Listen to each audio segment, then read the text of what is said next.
Yo yo yo et bienvenue dans une nouvelle vidéo après les tops 2021. Enfin, ça y est, de retour. Pour être tout à fait honnête avec vous, j'ai déjà en fait tourné une première version de Cold Fish. J'étais pas du tout satisfait du résultat. Et c'est pour ça du coup que le temps de la refaire, j'écris d'autres chroniques entre temps, etc. En attendant, on est de retour, on va bien faire Cold Fish. Et puis voilà. Évidemment, n'hésitez pas à vous abonner à la chaîne, à mettre un pouce bleu, des commentaires, à partager, à participer. Et voilà, parce que ça fait plaisir. Et nous, on va commencer justement sur ce film très particulier que j'aime vraiment beaucoup et on a beaucoup de choses à dire dessus. Donc c'est parti pour ce film fucked up qui est Cold Fish, de son réalisateur tout aussi fucked up qu'est Sion Sono, sorti en 2011.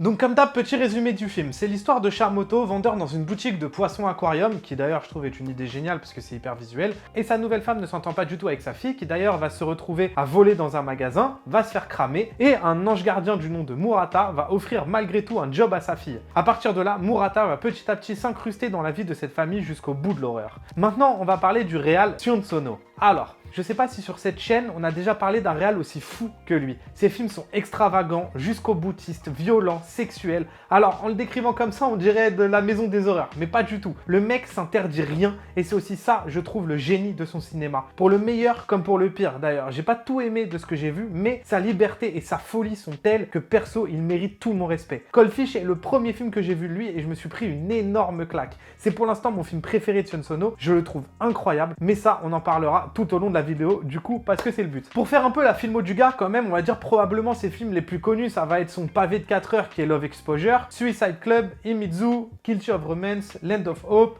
et voilà, pour n'en citer que quelques-uns. À savoir que le gars est un poète à la base, et je trouve que ça se ressent beaucoup dans son cinéma, et notamment dans Cold Fish, mais en général dans tout son cinéma. Il y a toujours un message, un propos qu'il veut amener, et je pense honnêtement, mais c'est mon avis, que c'est pas forcément un cinéma facilement accessible, mais si vous prenez la peine de vous plonger dedans, vous allez découvrir une œuvre incroyable et folle. Parce que quand on lance un film de Sion Sono, on ne sait jamais à quoi s'attendre, et cette sensation de savoir même qu'on va être surpris, et qu'on n'aura aucune idée de où le film va aller, c'est très très précieux. Et pour revenir à Cold Fish, c'est vrai qu'il n'a pas l'esthétique la plus jolie ou l'image la plus travaillée, mais il a une maîtrise de son médium qui est si absolue, que ce soit par sa mise en scène, la manière dont il va chercher les gros plans, il sait quand le faire, il sait quand revenir, etc. Le montage, c'est tellement bien rythmé, c'est tellement efficace, comme la viscéralité de sa caméra portée, et tout ça est au service de son histoire, et c'est admirablement bien fait. Et ça va me permettre d'enchaîner sur le scénario de Cold Fish qui, moi, m'a pas mal marqué et qui a une manière d'amener son propos qui est folle. Parce qu'en soi, le film peut avoir une structure assez banale vue comme ça. La fameuse quête initiatique du héros, et on en parle souvent, mais quelque chose qui existe depuis la nuit des temps avec ses codes qui régissent ce genre d'histoire. Mais la force de Cold Fish et de Sion Sono, c'est que malgré cette forme qu'on connaît déjà, c'est surtout le fond et comment le héros va évoluer dans cette forme. Le film est si fou et Sion Sono s'autorise tellement tout que le film en devient surprenant, inattendu et jusqu'au boutiste. Il y a aussi une intelligence dans la construction pure du scénario, dans l'enchaînement des événements et des obstacles qui est toujours grandissante. Il y a évidemment des thèmes en plus qui sont prégnants dans le film, évidemment la quête de soi, enfin c'est le but d'une quête initiatique quand même, la famille reconstruite, et même un message sur la vie en général qui moi m'a énormément touché, qui résonne sur tout le film et qui est pour moi la plus grande réussite de Cold Fish. Et encore, je pèse mes mots.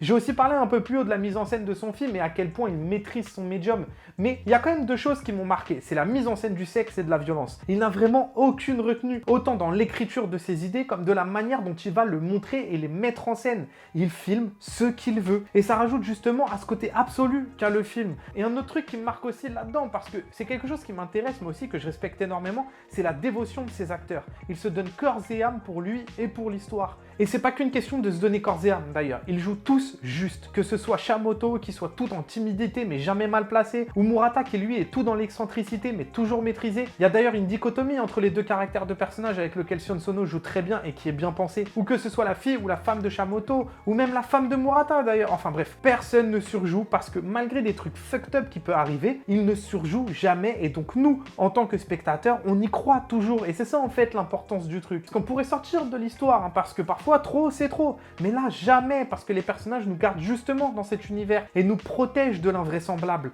D'ailleurs, c'est pas seulement qu'ils surjouent pas, mais ils cabotinent pas, parce que ce serait vraiment possible de tomber là-dedans malheureusement, mais là, c'est pas le cas. Et Cold Fish me fait énormément penser à Bracelets, c'est un film qu'on a déjà chroniqué sur la chaîne, et il y a une volonté absolue de cinéma dans Bracelets que je retrouve dans Cold Fish, et c'est aussi pour ça que je veux vous parler de ces films, que je veux vous donner envie de les voir, parce que au-delà de tout le reste, au-delà du montage, des acteurs, la mise en scène, peu importe tout ça, il y a une telle envie de cinéma qui dégouline de l'écran quand on regarde ces films. C'est tellement dingue et je trouve ça magnifique à regarder. Voilà pourquoi il faut regarder Cold Fish, parce que le plus important, c'est pas que vous ayez aimé le film, c'est surtout que vous l'ayez vu. Et en plus de ça, vous allez découvrir un sacré putain de film, fou et incroyable, et qui, en tant que spectateur, peut nous pousser dans certains retranchements, mais malgré tout, qui n'est jamais gratuit parce que tout est au service de son propos. Et ça, c'est beau. Je vais reparler de Breathless, mais pour moi, Breathless et Cold Fish sont des leçons de cinéma. Et je ne parle pas en termes de théorie, mais je parle en termes de pratique, dans le sens où, en fait, si tu veux faire du cinéma, t'en fais et c'est tout. Il n'y a aucune excuse. Et souvent, je parle de cinéma absolu dans les deux chroniques,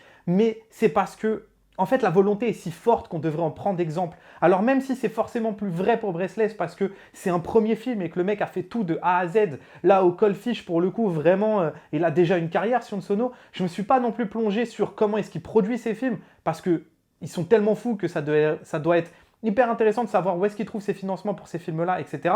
Je ne sais pas à quel point il a des prods ou pas du tout, ou si c'est de l'indé ou etc. Mais malgré tout, je trouve quand même que le film, en fait, dégage quelque chose qui est de cet ordre-là. C'est-à-dire que le mec a une telle liberté. Et c'est ça, en fait, que je trouve incroyable. C'est comment le mec, il a réussi à avoir autant de liberté, à faire ce qu'il veut, comment il veut, quand il veut. En tout cas, c'est ce que son film projette et je trouve ça incroyable. Et je pense sincèrement que les phrases que je dis à la fin de chaque chronique, que je viens de redire encore une fois, que le plus important, c'est pas que vous ayez aimé le film, c'est que vous l'ayez vu. Je pense sincèrement qu'elle a jamais été aussi vraie, cette phrase, que pour ces deux films-là, qui est Breathless et Cold Fish. Alors forcément, évidemment que quand je dis tout ça, quand je parle même de cinéma absolu, c'est forcément une manière qu'a le cinéma de résonner en moi, surtout ces deux films-là, que sont Breathless et Cold Fish, et que c'est tout le rapport que j'ai en tant que spectateur, ou que j'ai aussi en tant que, surtout d'ailleurs, en tant que personne qui essaye de faire du cinéma à ma propre échelle. C'est un rapport que j'ai très personnel à ces deux films-là, donc voilà, je voulais au moins juste préciser ça quand même, mais j'essaye de vous envoyer un peu la passion que j'ai pour ces deux films-là en tout cas. Nous on se retrouve pour une prochaine vidéo pour un film encore une fois jusqu'au boutiste, décidément,